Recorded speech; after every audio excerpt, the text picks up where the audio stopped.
Mga kababayan, maligayang pagbabalik po muli sa ating YouTube channel, Pinas Balita. Muli hong maghahatid ng pinaka-latest na weather update sa lagay ng ating panahon. Pero kung bago lang kayo, please don't forget po muna to like and subscribe. Maraming salamat po. Sa kasalukuyan ho, ay dalawang bagyo pa rin ang ating minomonitor. Merong nasa labas at merong nasa loob na ng ating Philippine Area of Responsibility. Unahin na muna natin itong si Bagyong Mirasol na ngayon po ay nasa labas na ng PAR. Sa ngayon, ito ay meron pong estimated na layo na 395 kilometers west of Calayan, Cagayan. At nagme-maintain pa rin yung lakas niya sa 55 kilometers per hour. Malapit pa rin yan sa may sentro at may bugso na umaabot hanggang 70 kilometers per hour. May pagkilos ito ngayon na pa-west, northwestward sa bilis na 35 kilometers per hour. Wala na rin tayo nakataas na signal number 1 sa malaking bahagi ng Luzon dahil nakalayo naman na etong si Bagyong Mirasol nasa labas na ng PAR, pero hindi pa rin ligtas ang malaking bahagi po ng La Union, Pangasinan, Zambales, Bataan, Metro Manila, Cavite, Batangas, Tarlac, Pampanga, Benguet, Mimaropa, Quezon, Bicol Region at Western Visayas sa banta po ng trap or extension ng hangin nito nga pong si Bagyong Mirasol. So yung mga lugar na yan, mag-ingat pa rin sa banta ng posibleng pagbabaha at landslide sa mga landslide prone area. So balikan natin yan si Bagyong Mirasol. Dito muna tayo sa panibagong bagyo na nabuo at ito ay inaasahang mas malakas po kay Bagyong Mirasol.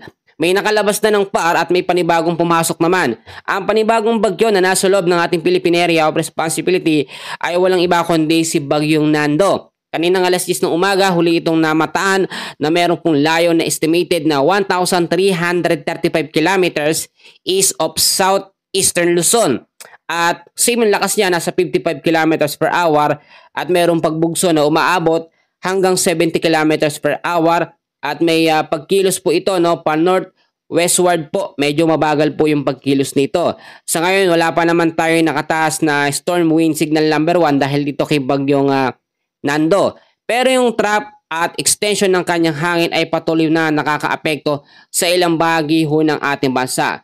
So babalikan natin yan, tignan muna natin yung tinatawag po natin mga kababayan na forecast weather conditions. Eto, makinig ho kayo. Sa area pa rin ng Ilocos Norte, Ilocos Sur, Apayao, kasamang Babuyan Islands ay patuloy din maaapektuhan. Patuloy pa rin na maaapektuhan ang trap or extension ito nga pong si Bagyong Mirasol. So asahan pa rin natin dyan ang cloudy skies with isolated rain showers and thunderstorm. At sa area naman o ilang bahagi ng Ilocos Region, the rest ng Cordillera Administrative Region, kasama na po ang Cagayan Valley, ay patuloy pa rin makakaranas ng cloudy skies with scattered rains and thunderstorm dahil pa rin sa trap o yung buntot or extension ng hangin ito nga pong si Bagyong Mirasol.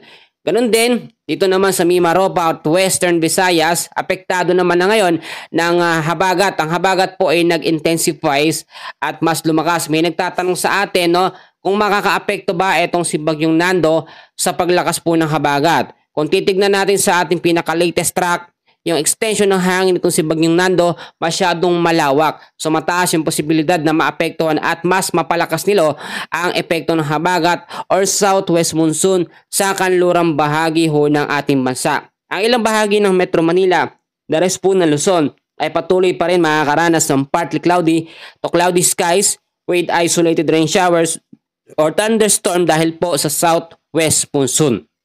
Ang ilang bahagi ng ating bansa dyan sa Luzon, Visayas at Mindanao ay hindi pa rin ligtas sa banta ng mga localized thunderstorm bandang hapon po at sa gabi. Balikan natin etong si Bagyong Nando na ito ay nasa category ngayon bilang isang super typhoon. So paano naging isang super typhoon ito mga kaibigan? Kung makikita nyo sa kanyang tinatawag na track and intensity forecast para dito kay Tropical Depression Nando, sa pinakadulo niya ay tatahakin niya ang lokasyon ng extreme northern Luzon bilang isang typhoon or pinakamalakas niya hanggang typhoon, super typhoon category.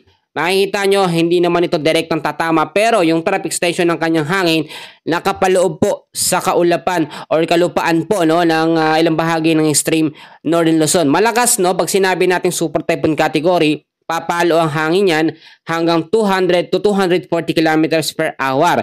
Pero may mga posibilidad pa naman na pwedeng magbago, Depende sa pagkilos at galaw po nitong si Bagyong Nando. Kailan daw maglalandfall na itong si Bagyong Nando sa ating Philippine Landmass. Inaasahan by September 23 sa Tuesday, next week pa yan, alas 2 ng madaling araw, ito tatama na sa malaking bahagi o ilang bahagi ng Batanes, extreme northern Luzon, yung mga lugar na yan ng extension at yung pinakamata at sentro nga po ni Bagyong Nando. So ngayon, yan yung ating paghahandaan na medyo delikado dahil nga po tinala na o dineklara ng Pag-asa bilang isang threat o super typhoon threat. Ito nga pong si Bagyong Nando. Ipanalangin natin ang mga posibilidad na magbago. Ipanalangin natin na lumihis ang direksyon nitong si Bagyong Nando. Sa ngayon, yan muna ang pinaka-latest natin.